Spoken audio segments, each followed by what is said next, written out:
Короче, бүгін заправка кірмеймін ба? Орыстар кетіп бара жатыр. Қалайсың, Коля? Прикол ғой.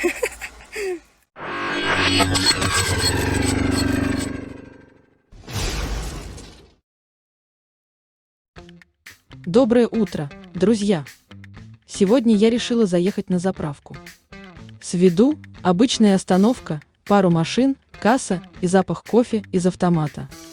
Но, как всегда в Казахстане, здесь все превращается в маленькое приключение. Захожу, а за кассой парень вежливо говорит «Салимитсиз бе». «Доброе утро», — отвечаю я. Он улыбается. «Бензин? Солярка? Алди Шайма?» Я говорю «Чай». Но сначала бензин. Все смеются. Даже водитель с соседней колонки, Коля, который, судя по лицу, еще спит. Я ему: «Коля, ты спишь?» Он медленно поворачивает голову. «Не, я просто медитирую на цену бензина». Пока заправляли машину, мы разговорились. Кассир рассказал, что эта заправка стоит здесь уже 20 лет, и каждый день мимо проезжают сотни людей, от дальнобойщиков до туристов. Кто-то торопится, кто-то болтает, кто-то просто пьет чай, глядя на дорогу.